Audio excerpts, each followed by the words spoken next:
It's Wednesday, September 3rd, 2025, and Jauan Jennings still hasn't said a damn word.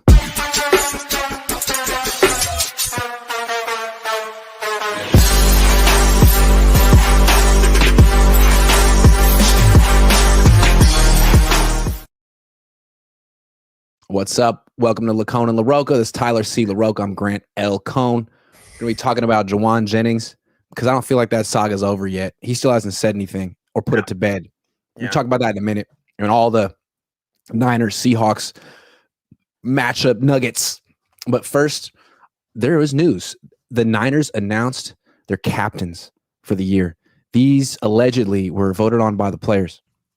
And it's the same exact guys as last year, except minus Debo. They put Diamador Lenore. So the list is Brock Purdy, George Kittle, Trent Williams, Christian McCaffrey, Juice, Nick Bosa, Fred Warner, Diamador Lenore. Why do you say allegedly? Why do I say allegedly? Because I have a hard time that Upton Stout and Michael Williams voted for Juice. But it's possible. What do you think of this list? So I have a couple things, actually. Now that I rethink, they said, is Brock a captain or no? Yes. Okay. I forgot if he was. Okay, so I have a couple things, right? One, I don't think Nick was a captain last year. Was it the year before he wasn't a captain? He was definitely captain last year. Okay. So I think it's really interesting that Juice is a captain again because, yeah, obviously that's just their, I don't know. That's their honorary captain. They're off the field captain, I guess. And then I'm happy Demo got his captain spot. He said how much it meant to him last year that he wanted to come in and be the guy next year, and he wanted to be a captain. And he's talked about wanting to be a leader, so it's really cool to see him get that nod, and the rest are the usual suspects, right? Everyone else you'd expect: Brock, Nick, George, Fred. If there were one captain that you think shouldn't be a captain, that there could be someone else who would be a better captain, who do you think that would be? I would probably trade Fred Warner for Jake Moody. That would probably be my only swap. I don't get the Juszczyk thing as a captain. I mean, the fact that he's still on the team, captain. He has to be their special teams captain. He does play special teams, doesn't he? I guarantee you they can sit there's the list of I'm sure that's how they voted, offense, defense, and special teams, and Juice is there. If they're going to go with special teams guy, they might want someone who actually makes an impact on special teams. But I think there's someone else who is kind of an obvious choice to be a captain this year, who earned it, who's just better than Juszczyk and more valuable. Jauan Jennings. Him too. I mean, there's no contest. Jauan Jennings is a better player than Kyle Juszczyk. Juszczyk's almost 35 years old. Jauan Jennings is in his prime. Anytime the Niners sub out Jennings for Juszczyk, that's a win for the other team. Yeah. And it's he held out. So did Trent Williams. Trent Williams was a captain after he held out. Nick wasn't. Trent was. Nick wasn't. Trent was. Yeah, but Trent's that guy. He's got the Hall of Fame captain badge. I see what you mean. I don't know. And Juszczyk's going to the Hall of Fame too. I mean, we'll get to it with the Jauan stuff, but I feel like Jauan's he's here to stay, man. I feel like he's here. Honestly, I would have rather BA gotten capped. They should have stroked his ego with that. That's what they should have done. BA wants to be noticed. They should have 100% given him captain over Juice. 100%. He actually has been acting like a captain all the camp. He had some moments early on where he was talking to T.O., but then the last month or two, he's been out there with every rep with the wide receivers like a coach. So next year, he absolutely needs to be a captain if he's still on the team. Tell me you wouldn't rather see him as a captain than Juszczyk. My God. Rip that C off his chest. I just don't think he does enough to be a captain. I don't think he was. It had to be special teams. There's no way he got more than 5 votes. He got a vote from Kyle, a vote from John, a vote from Christian, and a vote from George. That's my assumption. They treat him like he's part of the core of the team. Yeah, I don't understand it. He's not bad, but I would argue snaps. I would argue he is bad at this point. What did he do? His most memorable moment last year was losing us a game. Yeah. Like, when's the last time Juice did something like, thank God we have him on our team? Like literally. Like literally, like he's not even been blocking that great the last couple of years where it's like that was his bread and butter when he was first year. Like, thank God we have Juice because he's like a hell of a blocker. He's not even doing that anymore. George is the one doing it. Well, at least give Juszczyk credit. He hasn't missed a game in 2 seasons. He's only missed 1 in the last 4 seasons. So of this Niners core, he is the most durable. Now, he doesn't play very much, but he plays more than he should. I think what's interesting about the Niners, like doubling down on this core, these captains, like last year was an aberration, is how all of them missed time with injuries last year. Like Bosa missed 3 games. Warner didn't miss time, but he was hurt the whole season. Yeah, I guess Lenore didn't miss time, but CMC did, Trent did, Kittle did, Brock did. Yeah. I mean, is this core not kind of old? Are they not going to break down again this year? I don't know. I don't believe it. I don't think they'll break down. 17-0, right? No, I remember I'm 14-3. They have to get so much more reasonable. You have to get some losses off because you don't want to go into the playoffs undefeated. That's so much pressure, man. I would hate to be undefeated going in the playoffs. Do you think the Niners defense will be top 10 or top 5 this year? Top 10. Top 10. That's reasonable. Yeah. Joseph Ehrenberg says our slow non-separating wide receiver is back. Yay. Okay, let's not act like Jauan being back isn't great. Come on now. Come on. Let's not do that now. Oh, I'd much rather Niner fans don't like him all of a sudden because he wanted. Come on, man. Like, you can't not understand where he's coming from. He definitely deserves to get some sort of cash, and he is not sure. Is he slow? Yes. Is he non-separating? Yes. Is he Brock's absolute safety blanket? Yes. Like, I wouldn't say he's non-separating. I mean, they call him third and Jauan for a reason. He's slow, so he's not going to create a ton of separation. But he's a very good route runner, and he creates enough separation to post you up and make a contested catch. There really aren't many wide receivers in the league who are better at making contested catches than him. No, there are. Like Mike Evans is one, and there's others, but he is elite at that, and he's elite at blocking. And he's not a number one option, so he's not that expensive, even though he thinks he's worth $30 million or something. Yeah, no, I'm not going to act like I'm not happy Jauan's back. I am stoked Jauan's back. That gives me so much dope for Sunday. I think they're going to kick the shit out of the Seahawks. I'm going to be honest. I think they're so ready to go. All right.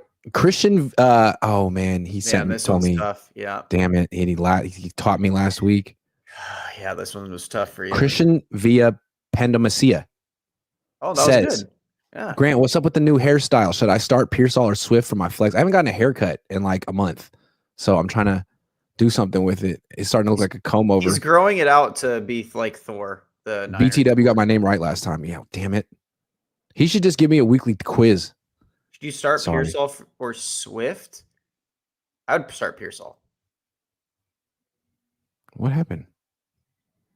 You start Pearsall. Hold on. My guy Grant is the best. My new little brother. This is Dangerous Dave. Dangerous Dave's the GOAT. Captains should know the overtime rules in the Super Bowl. Actually, though, yes, I agree with you. If Juszczyk's not going to play, at least know the rules. Agree with you, Tom. Yeah, Juszczyk was the one that admitted to that. I would have looked at him and be like, how do you not know the rules? You have nothing else to do but know the rules. Lyle will not win more than 10 games this year. Stop it, Dave. What was that other comment a couple of minutes ago that someone said? It disappeared. What do you mean? He said start Pearsall or Swift. Start Pearsall or Swift. Yeah. Oh, definitely. You got his name right. Andy asked you about your haircut. Oh, okay. Yeah, I definitely Pearsall. Yeah. Okay. I don't like DeAndre Swift, man. I've never thought he was that good. So look, Jauan Jennings is going to have to talk eventually, and he ended his holdout on Monday. He didn't talk during the holdout. He was at practice on Monday, in the locker room on Monday. We went over to him, and he didn't say anything to us, but he said to the PR director, who said to us he didn't want to talk. Okay, fine. Practice today, locker room today, he didn't talk. He'll probably talk tomorrow or Friday. But why do you think he's like prolonging the agony here? Why did you just get this over with? I think they got a deal done. My assumption is they have something done. Or they have something very close to done. Because the way he like celebrated back on the field when he got back with like Kyle and John was not like a, all right, I'm back. It was like a, hell yeah, like let's get it.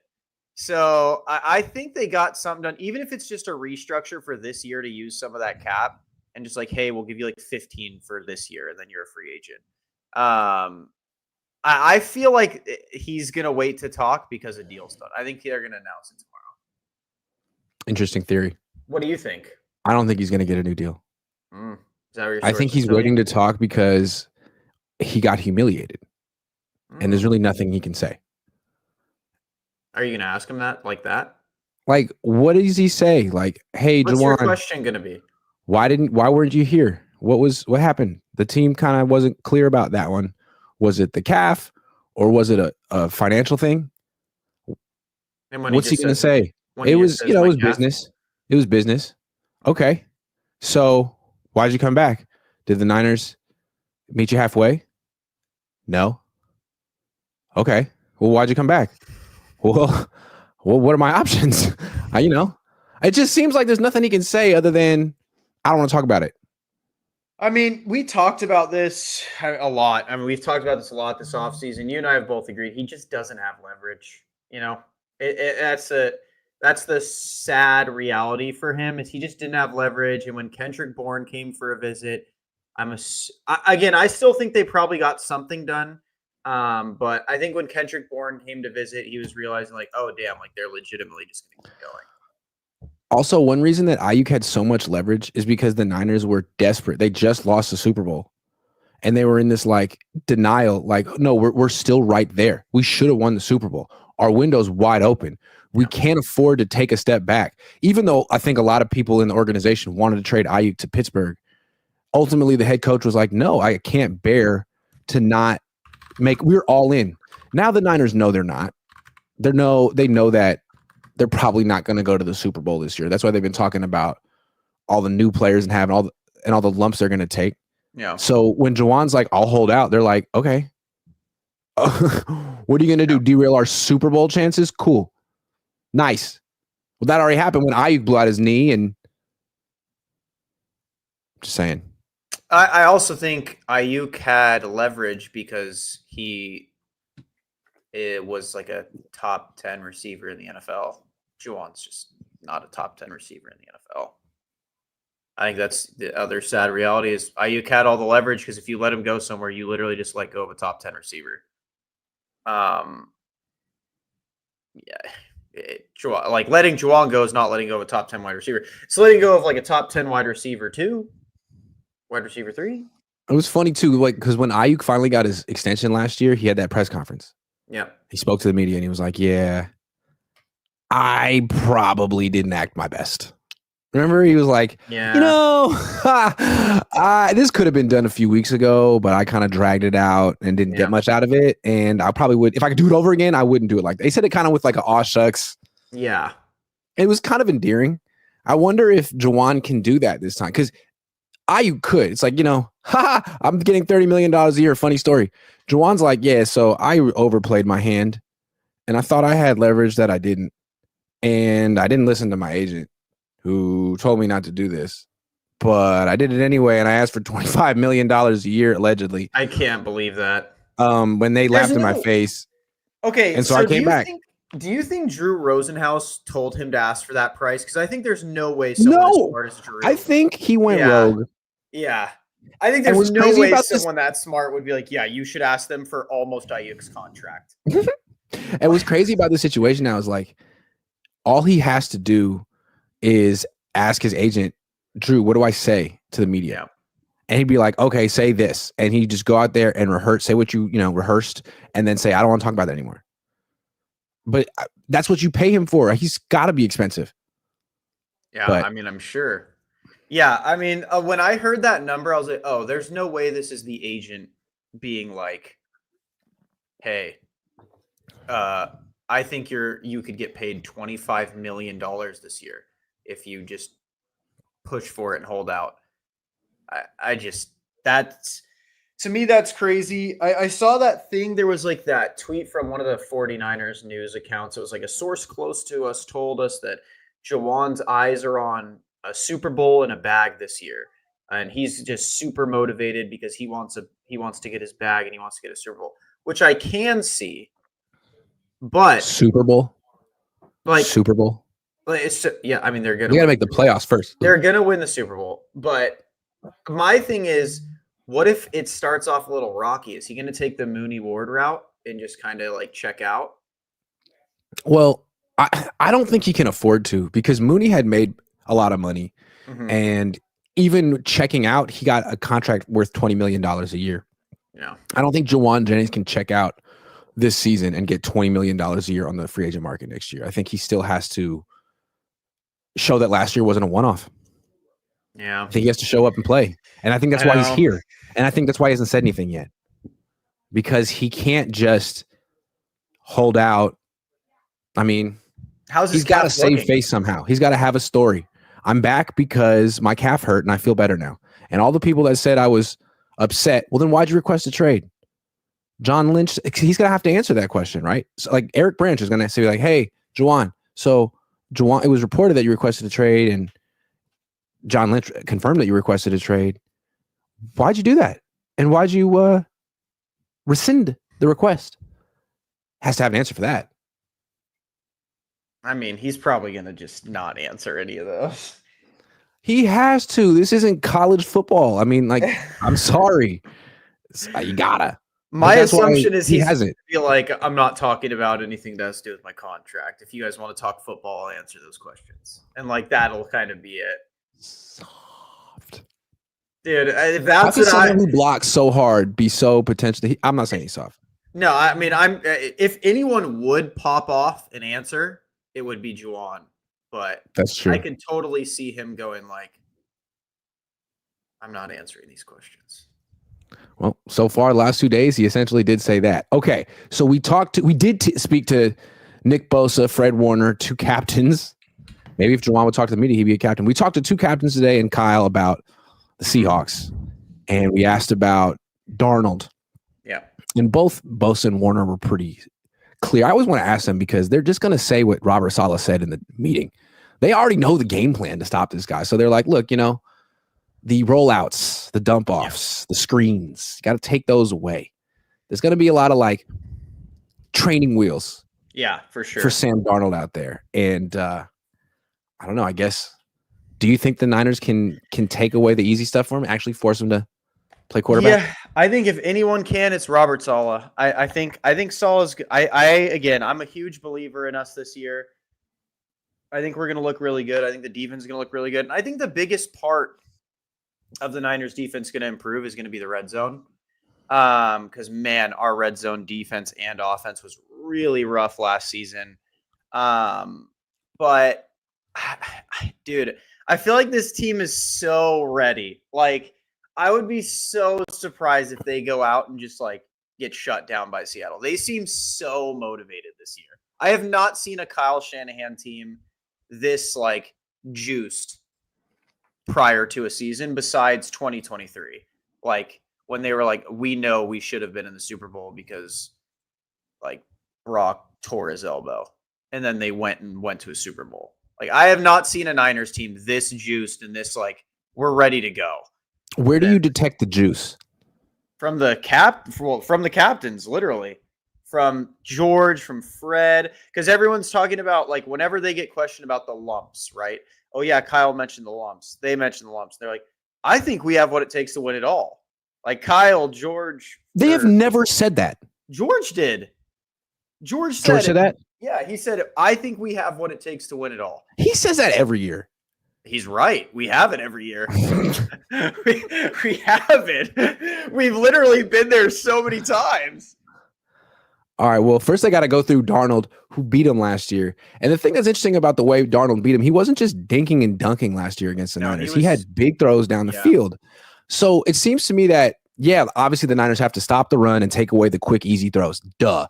But in addition, once they force Darnold to play quarterback and hold the ball a little bit longer, if they don't have a pass rush, then he's gonna look like, I mean, like Darnold and Goff, when they don't face pass rushes, look like MVP candidates. I mean, they light up the scoreboard.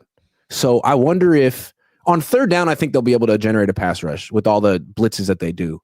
But on 1st and 10, if the Seahawks pass, if it's a play action pass on 1st and 10, is there going to be any pressure on him at all? I mean, all you got to do is like chip Bosa. Line. The Seahawks don't really have a good offensive line, man. I feel like it would be worrying if they couldn't generate pressure on the Seahawks. Who's going to generate pressure other than Bosa? Michael? Maybe. I've never seen him play in an actual football game in the NFL. Huff on third down for sure.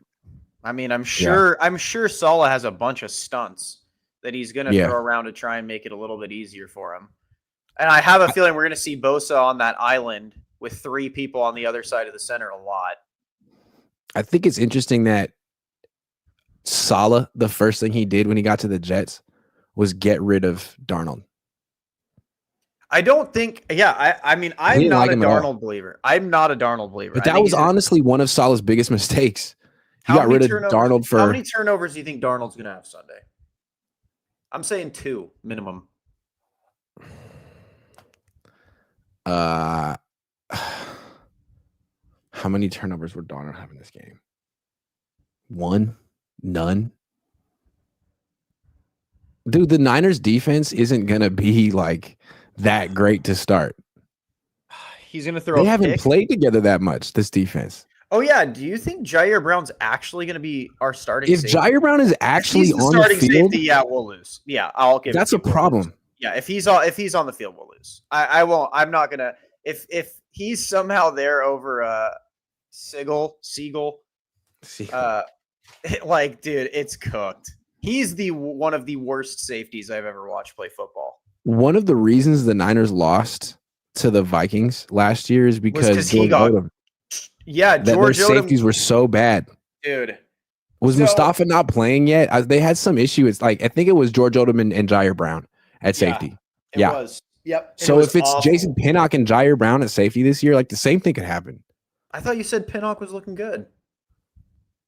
Yeah, but I'll tell you right now, though, I think if Jair Brown gets torched like he did last year, like say like last year, first play of the game is some 90-yard bomb to JSN because Jair Brown just was in La La Land, I would see him benched immediately. I wouldn't doubt Robert Saleh. Like, all right, dude, like Jesus, you're cooked. I think that's our key. Darnold is the key. I think the key to stopping Darnold is stopping the run game. The Niners couldn't really. I mean, yeah, I agree. Like the Vikings ran well against the Niners in that game. The Niners couldn't really do anything in that game. They couldn't stop it. Couldn't stop anything. Yeah.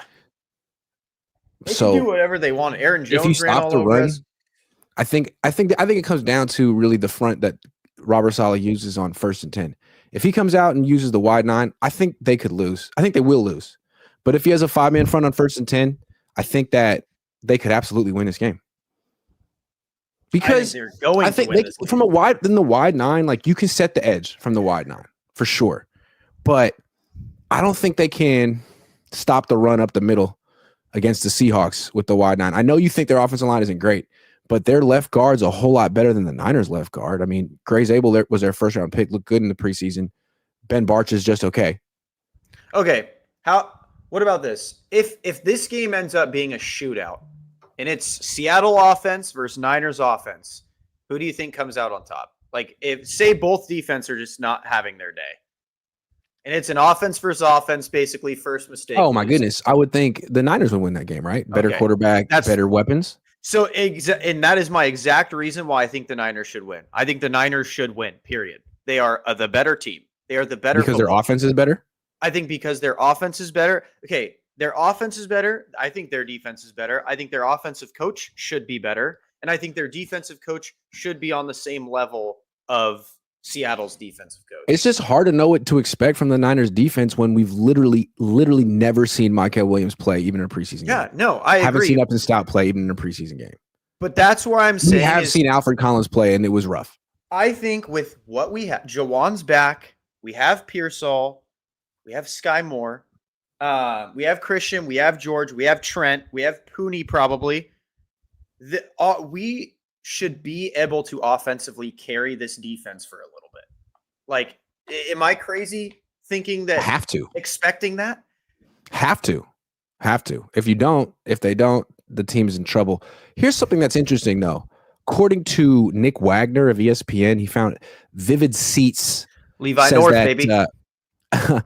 Approximately 53% of the fans in attendance in Seattle on Sunday will be 49ers fans. Yep. More than 50% will be 49ers fans. I feel like this is a big story because anytime you go to Seattle, it's always like, well, it's a tough place to play. It's so loud. And it's going to be very loud. But I feel like it's going to be loud for the whole game, not just half the game. And I feel like this is a big advantage for the Niners. Who else can pull this off in Seattle? Dude, our fans travel really well. Shout out Niner fans. Y'all are amazing. But it sucks for Seattle that their fans are so fair weather. They don't believe in their team. I can't blame you. You got Sam Darnold as your starting quarterback. I would be, they were only really there around the Legion of Boom and Sean Alexander. It's the only time they really ever show up. They're a weak fan base. They're a weak team. We just got the faithful, baby. Come on. They're not a weak fan base. And I think the reason that they're the rivals, the true rivals to the Niners, is because their fan base is pretty good. Even though it's like a smaller market team. Like the Rams have no fans. There's like a few left in St. Louis, maybe. And the Cardinals, no one even knows that they exist. But the Seahawks fans are pretty passionate and delusional. No, they are. Also on the Niners. I mean, hard to say which fan base is more delusional, Niners or Seahawks. That's. Do you think this reflects that Seahawks fans are a little fair weather and that they're down on their team? They are. This is Sam Darnold's fault. This is Sam's fault. They are so fair weather. Honestly, Seahawks fans, you can't even take up half of your stadium. Half of your stadium? You can't fill half of it? I mean, they're going to have to be doing the silent count in their own stadium. I think honestly, it was the Sky Moore signing that really pushed the Niners fan base over the edge because we got a two-time world champion. The vibes were low, and then they got Sky Moore. Yeah. I know some people think it's not a big deal, and people always in chat are like, "Oh, Sky Moore's. Why are you thinking about Sky Moore?" I mean, 53%. Have we ever gotten 53% capacity in Seattle before Sky Moore? No, it's got to be the Sky Moore effect. That's what I'm saying. No, I do think Seattle fans. I mean, dude, I think anytime your team pays a quarterback like Darnold, you're just like, all right, well, that's depressing. Like, let's be real. Like, put yourself in a Seattle fan's shoes right now. Like, you have Niners fans that are like, we got that underdog mentality. We're going to come in and punch you in the mouth. Then you're a Seattle fan. You're like, yeah, we just signed Sam Darnold and traded away DK Metcalf. So that's our team. And then signed Cooper Kupp. But to me, it's like, if you understand the cap, I might be kind of excited about it. It's like we gave the Baker deal to Darnold, and like Baker, Baker bounced around the league. Baker and Darnold on the same freaking team in Carolina. Like Baker, if the situation is good, Darnold is good. But at least we're not paying him $53 million a year, pretending that he's something he's not. Pretending that he's elite and he can carry this franchise. He doesn't have to carry this franchise. He just has to be good enough. That's not the case with Brock. I'll tell you right now, if I was a Seattle fan, I would rather see Jalen than Sam. Personally. I think Jalen Milroe is much more exciting than Sam Darnold, personally. Yeah, they'll take their time with Jalen Milroe. I mean, Jalen Hurts didn't start as a rookie because he's not going to be as good as Darnold right now, and this team won 10 games last year, and they think they're going to win 12 this year. Oh, sorry. I didn't mean to laugh. I didn't know the third seed in the NFC West thought they were going to win. I just feel like picking the Niners because Darnold exists. That's why I picked the Niners to beat the Vikings last year. Bro, but it didn't work out that way. The Niners because Seattle has a bad defensive line. They have a bad. The Niners have a worse defensive line. No. Yes. No, sorry, offensive line. Sorry. Okay. Sorry. They have a bad offensive line. They have a bad wide Niners receiver. have a worse offensive line. No, they don't. Yes, they do. I'll take Trent Williams and Pooney over anyone on Seattle. Anyone. Charles Cross, Gray Zabel, and Abe Lucas. That's 3 good offensive linemen to the Niners too. To the Niners, 2 great offensive linemen. Give me 2 Cooney greats. isn't great. He hasn't proven that yet. True. He's Hall of Fame. So I'll take that. I think their running back is their running back and JSN's their only bright spots on offense. I don't think they have 2 have running backs. And have you seen AJ Barner play football? Like, bro. I'll tell you right now, they're going to have Demo, Shadow, JSN, and then who are they going to throw to? They can't throw to Kenneth Walker AJ all day. Barner. Yeah, Jake Bobo. Yeah, Zach Charbonnet. Of course. Like, I think truly the biggest thing is if their defense can continue doing what it did last year in Seattle and like legitimately look like it could be a second coming of the Legion of Boom, then yeah, that's how they'd win. They're not going to beat us offensively though. I think they only beat us by doing what Baltimore did to Brock. Well, we're going to get more into that in a minute. For now, it's PrizePicks time. Yes. I want you to put your money where your mouth is, and let's get some Niners picks. Dak Prescott. Look at that. That's a free one, guys. Should we get the free one now? Yeah. Hold on. More for the Prescott? Yeah. Okay. Half a passing NFL. yard? Let's go 49ers. Okay, hold on. Let me spell it right. There it is. Make sure to use code Cohn, guys. Make sure to use code Cohn. Okay. COHN. How about rushing yards for Brock? Can't see your screen. What? What's up with that? I don't know. PrizePicks knows you're giving out free cash. All right, I'll get it back in a second. But Brock Purdy, 12.5 rushing yards, more or less. Or more. I think so, right? Yeah. He's gonna have. I think he's gonna take off for a 70-yard touchdown run first play of the game. I would think so, kind of like Kyler Murray did to the Niners last year. No, I mean, I feel like Brock, I think he's good at like getting that like 3-4 yards at a time, and he always gets it a few. I feel like he averages like 15 to 20 rushing yards a game. I don't know why. There it is. I think I like the over. I like the more for Purdy on this one. Not the over, the more. Never that. Okay, Christian McCaffrey, longest reception, longest rush. Ooh, I think longest rush. Longest rush. Yeah, 15.5. Less. Okay. I think they have a good defensive line, and so I feel like it's going to be like scrappy yardage, you know? Scrappy yardage. Okay. George Kittle, longest reception, 22.5. God, I want to say more so bad. I kind of do as well. Do it.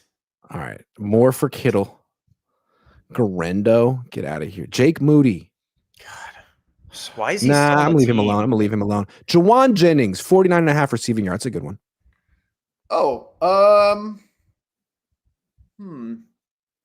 Less. That's a good number. Less. Yeah, I'm gonna say less. He hasn't had enough time. Oh, I don't think he's had enough time. Maybe because he hasn't had enough time. That's their secret weapon. Use check. Do you want to take that more? Do you believe in your boy, your captain? Yeah, I do. Absolutely. Yes. Thank you very much. Flexing it. Don't let me down, Juice check. Submit the lineup.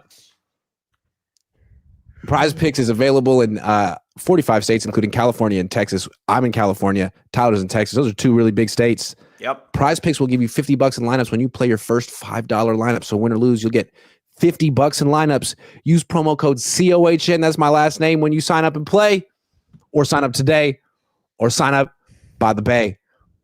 Okay. What do you say? Okay. So we've talked about some of these things, but what would you say the number one concern is? You're very confident. Okay. Extremely confident that the Niners are going to win this game. Where this hat's from? You remember 2019. You're channeling Kyle's best year. But that year he also had Mike McDaniel and Wes Welker and some really good coaches on that team. But what is the number one concern you have that keeps you up at night when you're all joking aside, this game. Oh, this matchup. This game. Oh, the safety play. That's my biggest concern. For the season, it's offensive line play. No. Not for the season. I want to talk about this game. Okay. Safety play, let's stay right there. I agree. It's at least top 2 for me. If we said it earlier, if Jair Brown is on the field, the Niners, I don't think he'll finish the game. Not because of injury. I don't either. I agree. They can start him, but he won't finish the game. Yep. I agree. 100%. I think he looks I mean, there's not really a redeeming quality he's had. Since his interception in the Super Bowl, I have never seen someone take worse angles on tackles, in pass coverage. It's like he was like, he went to Hufanga and was like, hey, I know you're awful at pass coverage, but can you teach me how to be that bad at it? And Hufanga taught him everything he knows about pass coverage. And he just like took that on and was You're like, hella I'm gonna funny. do it. You're hella funny, but I would say that Hufanga was way better. No. At pass coverage, I think he was one of the worst safeties at pass coverage besides Jair Brown.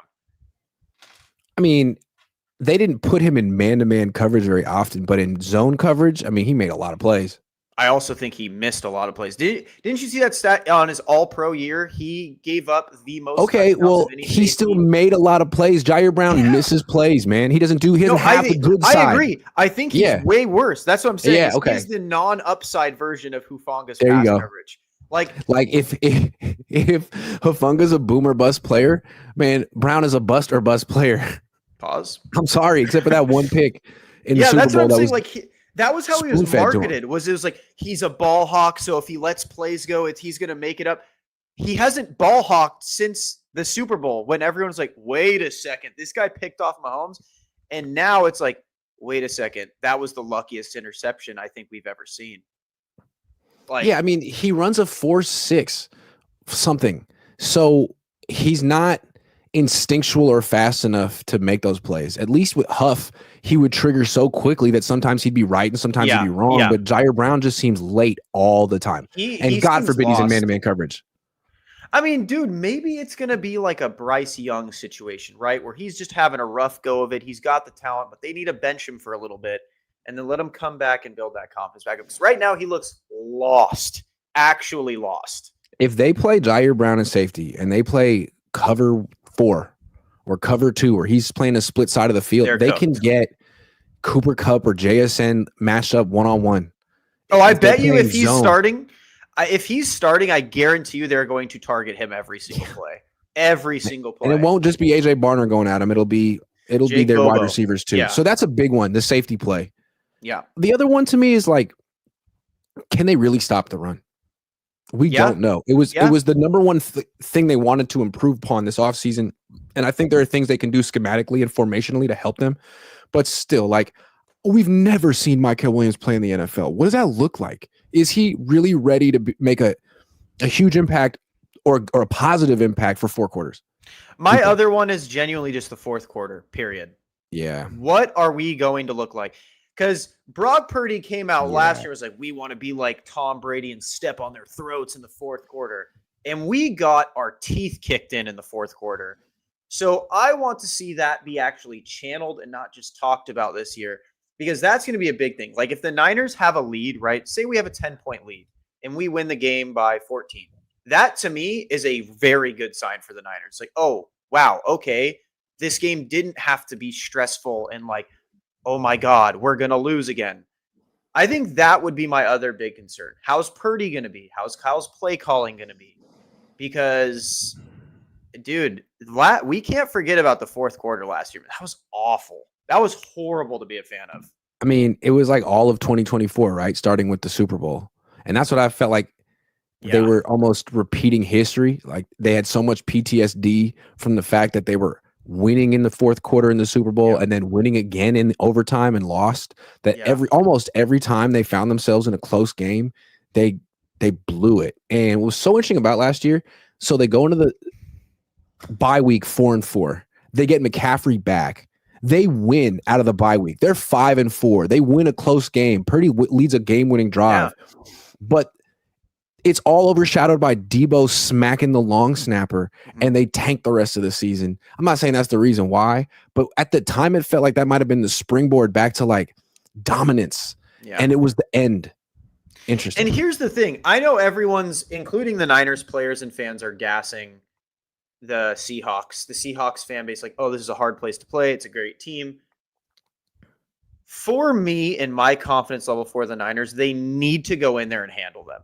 Like, they don't need to like, I've been making some trolley predictions, like 42-3, but I want like a 2-score win if you're going to be confident in this team. Like, because in my opinion, if you go into Seattle and you beat them convincingly and you slam the door shut in the fourth quarter, I think if you're the 49ers, that's what can bring that 2019 like juice where it's like, oh, we're for real. Like we're a different team this year. Because could you imagine if they go in game one after how hellish last year was and the fourth quarter happens again and like say they're up 10 and they come back and lose, Jake Moody misses a kick. Like I feel like that would just deflate their team so bad. I agree. And I think like if the Niners are going to win, they probably are going to win by double digits because that's usually how they win games. They get a lead early and they cruise, and the other team is kind of stuck playing from behind the whole time.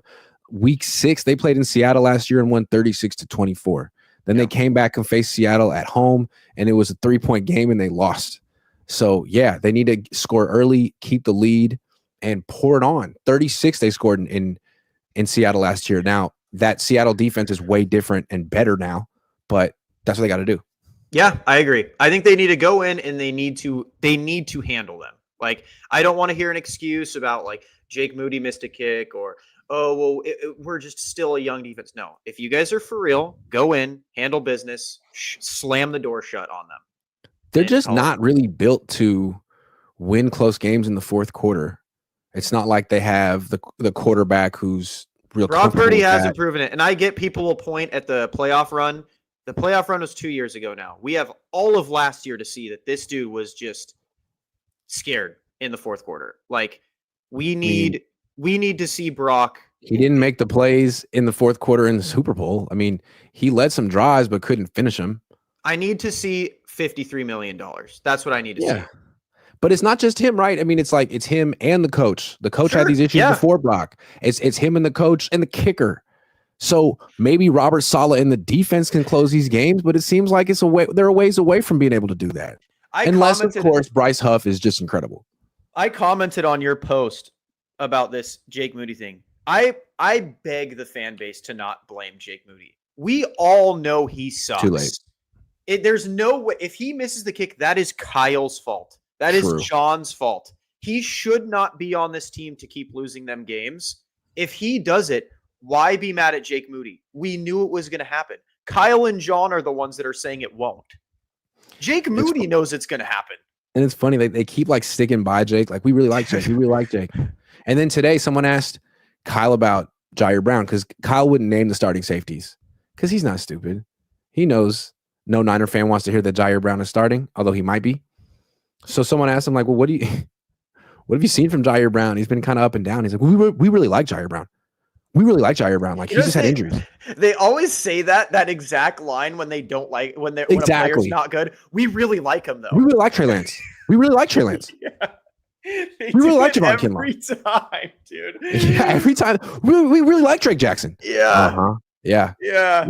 Because you drafted him really high, and you can't admit to Jed yet that it was a waste of resources. That's the key when you know the Niners like know someone's cooked. Like, how do you feel? Oh, we really like him. It's like, no, but why is he good? We just really like him. Yeah, like, and if a team wanted to trade for him right now, we probably wouldn't do it. Although if the offer was, ham sandwich, we might.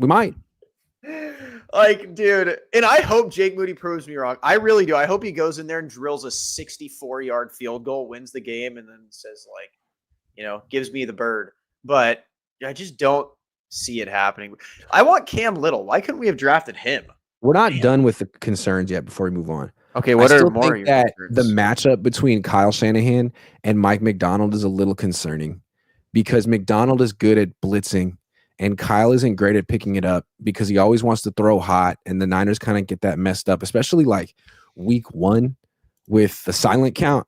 There could be a lot of unblocked rushers in this game. You think there will be a silent count in a game? I think both teams will be in the silent count. Yeah, I think it's going to be loud as hell there. I don't think it'll be that loud. You have 50-50 fans. And what do you mean you don't like the matchup? Kyle kicked his teeth in last year. Yeah, they didn't kick his teeth in week 11. They scored 17 points. Week 11, yes, he didn't. And then they faced each other in 2023 when McDonald was in Baltimore. 5 picks. Well, yeah, I mean, that was when he was in Baltimore. So two of the times. So, again, this is what I'm saying, man. Everyone keeps coming at you and I for our Purdy takes. Then let's see Purdy do it. I don't care. He's getting paid $53 million. If he's getting blitzed Joe Burrow can handle a blitz. Josh Allen can handle a blitz. That's Jared Goff can handle a blitz. That's all I'm saying. True. So I don't care. If he blitzes him a lot, I expect my $53 million a year quarterback to be able to beat it because I'm paying him $53 million. Okay. So what are the Niners' biggest advantages heading into Seattle? Their offense being healthy outside of BA. That's huge. It might be the healthiest the offense is going to be. Yep. I think that's big. Ricky actually being there week 1 after being able to participate in a full training camp is insane to me. Jauan being back, looking fine, huge. Christian's healthy. He hasn't had any setbacks or rest days that he's needed. Trent's there. Yep. Trent's even been participating in camps. Yep. Like Juice. Yeah. Pooney seems like he's coming back. So, I mean, and again, I mean, we're getting like everyone back. I think our health is like, we were all worried about it. And really we're missing BA and Mustafa, which is who we thought we were going to be missing anyways. I would agree. The other one is that even though, Brock's making more money than Darnold, he's better than Darnold. I think even Darnold knows that. I think Darnold knows that. The Seahawks know that. He's going to stare across the field and be scared. Yeah. I mean, even though Darnold beat him last year and is bigger than him and has a stronger arm, Purdy is better than him. Because the thing about Darnold is he seems to lack a certain feel for the game. Like once there's bodies around him, he seems to like kind of freeze. He sees ghosts. He moves into pressure. Purdy has a really good feel for escaping and spatial relations and stuff like that. He's also good at throwing a lot of dropped interceptions. Like Darnold's are usually caught. Purdy's are usually like dropped. Like Purdy throws them so well that it's like the DBs drop them. That was Kaepernick back in the day. He used to throw the ball so hard that DBs just couldn't catch it. Like, but yeah, no, I agree. I think they have the better quarterback. I think they're as healthy as you're going to get for right now. I mean, dude, like what, in my opinion, if they did lose, I'd just be like, what more do you need? Do you really need BA and Mustafa back and DeMarcus Robinson just to beat the Seahawks? If so, I mean, that's kind of sad, like what else would you need at this point with this team? Yeah. I just think there's a lot of pressure on Mykel Williams, man. You did nothing this offseason. You're the 11th pick in the draft. You better not be bad, man. Like, you don't have to be great, but you kind of need to at least hold your own in this game and play a lot. And if he does, that's a big advantage for the Niners because you know what you're going to get out of Bosa. You pretty much know what you're going to get out of Bryce Huff. If they could get Mykel Williams as like the interior rusher, they could tie the whole thing. They could tie the whole pass rush together right there. Mm-hmm. And I think I'll even say, I don't even think Mykel needs to be that good at pass rushing. I think he just needs to be the anchor on the run game. I think he really needs to be that anchor that they drafted him to be. Because I think worst case scenario, say he's not the best pass rusher. They have Bryce Huff, they got people they could put inside.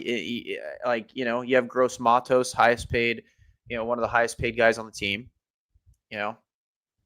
But I don't think they need him to be a great pass rusher. I think they just need him to be a great run defender. Because if he can do that. See, the way I see it is like, it's nice to have two really good edge rushers, and I think the Niners do. But if all they do is rush up the field, then the quarterback can step up in the pocket if there's no push. Yeah. And now there's scramble lanes, and he could step up and throw. But if you have the two edge rushers and a little bit of pocket push or a lot of pocket push, I mean, now you're talking. Now you have a legit pass rush. Yep. So I think so much depends on Mykel because he might be the guy. Yeah. I mean, I agree. And I think Nick makes your job so easy. So, like, that's the other thing, right? Is like, Mykel's actually used to playing with a edge opposite of him that's really good and commands a lot of attention. So I think just do what you did at Georgia and be good. That's it. Be good. You don't need to be elite. You don't need to be great. Be good. And I think you'll look a lot better than you are.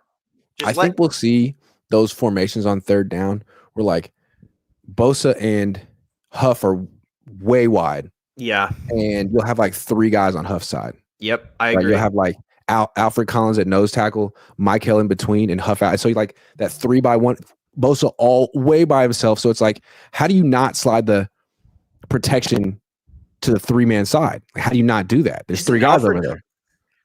I can't believe Alfred Collins was placed higher than CJ West because I'm pretty sure CJ West looked better than Alfred Collins. But he's a second-round pick, so they have to, like, you know. What if Alfred Collins goes off and he just, like, tears it up? Interesting. I just wonder, like, how many snaps can he play before he runs out of gas? I wonder that about Trent, so. Yeah. I wonder that about Jauan. Okay, I got one final bonus question, then we're out of here. Project the final standings in the NFC West. Who finishes first? Who finishes second? Who finishes third? Who finishes fourth, and why? All right. So fourth, I'm going to have the Seattle Seahawks. I think the Seahawks are, and hear me out. It's not necessarily saying the Seahawks are bad or the worst. I think the Cardinals are just going to be like an actually good team. And so I think the Seahawks are going to be like 7-9 or 7-10, you know, and they're going to be the bottom. And I think the Cardinals are going to be third. And I think Stafford's going to play as much as he can. Then Jimmy's going to come back and they're going to be second. And then the 49ers are going to be first. Interesting. It's so hard to project the Rams, right? Like, how many games is Stafford going to play? That back injury, dude, I don't think he's going to be healthy all season. If he is, wow. What do you think? If he's healthy, they win the division. And I don't know. I just don't know how to project it. So I'm still going to go with the Rams 1.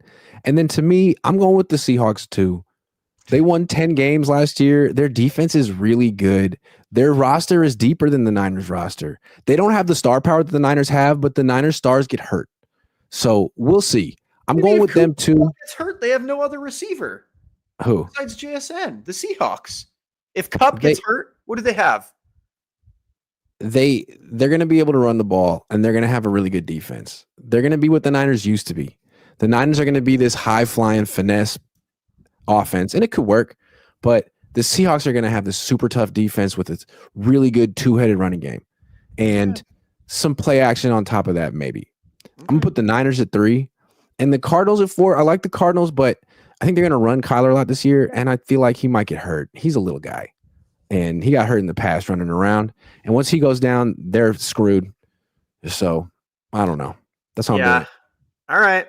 I mean, I think this is a big year for Kyler. There's all the pressure's on him, and I don't know if he's necessarily going to rise to the occasion. I agree, and that's kind of why I had them 3. Like, I have them kind of battling the Rams because, again, I don't think Stafford's going to be healthy. I think he's going to get hit, and it's not going to end well. Do you think Jimmy Garoppolo comeback player of the year? Maybe. I don't know. Depends who else, comes back. But yeah, I don't know. I think the Cardinals could be good, but Cardinals are hard. They always taper off in the second half of the season. That's what I'm saying. So it's hard, but I just think I love their draft. So I'm giving them credit for their draft by giving them 3rd seed because I think their draft is really, really good. And there is a world where the Niners win the division for sure. But I feel like it's such a hard division to predict. There's a world where they come in last. Yeah, it is a hard division to predict because the Niners could lead the league in injuries again. Then they're dead last. Yeah, and where the Cardinals went out and got Calais Campbell, the Niners went out and got Alfred Collins. So if some of these rookies step up and grow up quickly, then yeah, the Niners could be hella good this year.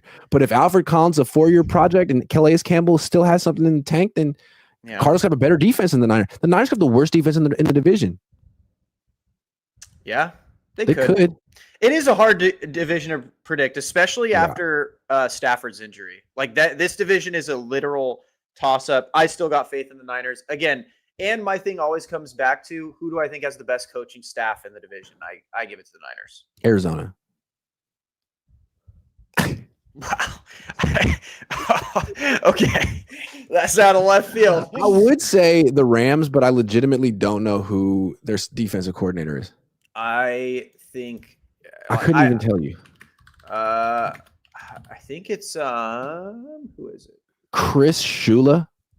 Okay. Yeah. Damn, that's Don Shula's grandson. Wow. I love Saleh, man. I love the Saleh and Kyle duo. I love that Saleh brings the juice too. I love his energy. Like I'm a Saleh defender forever. So I will never I think this is just the best. I think this is the best. I'll one up it. I think this is the second best coaching staff in the league. Interesting. Like if you were just going to say like offensive play caller and defensive play caller. Yep. I'd give I was actually having this discussion with my friend Kevin last week. Number one is the Chiefs by a mile, right? For sure. Yes. Yeah. Number two is like you can make an argument that number two is Minnesota. That's giving last year a lot of weight. That's in my true. opinion. I think last year, I think it was a great year for them. But I genuinely think Minnesota is going to fall off pretty hard this year, in my personal opinion. Underrated one, Washington. I watched us beat the brakes off Cliff for like 4 years. Yeah, but was that his fault or Kyler's? Because as soon as you swap out Kyler for Jaden Daniels, it's like, oh, his offense looks good. I agree, because I was waiting last year. I was like, oh, here comes Cliff's second half of the season fall off. No, but it happened to Arizona, not to Washington. Yeah. Yep. So I don't know. I like Dan Quinn and Cliff. Dan Quinn's good. I'm not trying to be toxic, but I think they are a poor man's Kyle and Salah. But I do think they're good. And again, I like Cliff. I hope he does great things, but I mean, who knows? And I think their team's so old. About the Raiders, Pete Carroll and Chip Kelly. No. What about the Denver Broncos? For real, Sean Payton and Vance Joseph. It's a pretty good one. It is a good one, but if I had to start a franchise today, who am I taking? I have to go Kyle and Salah. I feel like Sean Payton has gotten a little underrated, man. Like he's as good as I agree. anyone. Sure, yeah. I agree, but I also think like if we want to go back to it, right? Like Sean Payton's only been to one Super Bowl. It was a literal miracle Super Bowl. So like if we're gonna criticize Kyle, we really got to criticize Sean Payton at the top salary cap or the top paid roster for like a decade and couldn't get anything done with it. So if I got to criticize Kyle for it, I have to criticize Payton for it. True. You know? We're talking about play callers right now, but yeah, that's a good criticism of Payton as well. Ted Wynn of The Athletic came out with an article today where he polled 6 defensive coaches or something and coordinators and position coaches and ranked the top play callers in the league offensively. He had Kyle 1, McVay 2, Ben Johnson 3, Andy Reid 4. And I just what? Yeah, I mean, dude. Shout out to Ted, but like who are you Andy Reid 4? Kyle started a movement. That's what you have to think about. It was like the people like Sean McVay is a Kyle prodigy. Like, and I get where you're coming from. I think it's number one. I think the tricky part is I think Kyle's scheme is better. I do think Kyle's scheme is better than Andy Reid's. I think Andy Reid is a better coach, though. If you catch what I'm saying, like Andy Reid's like, well, Pat, what are you better at? Kelsey, what are you better at? But Andy Reid doesn't have a scheme. That's what I'm saying. He's more flexible. Kyle's the one over here with the scheme. And I think if you're grading play callers, that's not just about like what you've implemented. It's about how you adjust during games and how you like what you call in the fourth quarter when it's close, not your script. Again, I'm with you. I'm just trying to play devil's advocate a little here. I agree. Great job. I think Andy Reid's better. He came in wearing the hat today, so I knew what time it was. Yeah, like I think Andy Reid's better, but I could see, I guess, if you're like, man, we still know the scheme and we still can't stop it. Like you got to respect that, I guess, as a defense coordinator. Whereas Andy Reid, you're like you said, he doesn't have a scheme, so it's like I don't know what's coming and I don't know how to stop it. So. Yeah. All right, guys. It's 7:01. Got a heart out. It's 7. Tyler, thanks for everything. The candor, the hat, the mustache, all of it, man. Yeah, the chat's loving the mustache. Be back.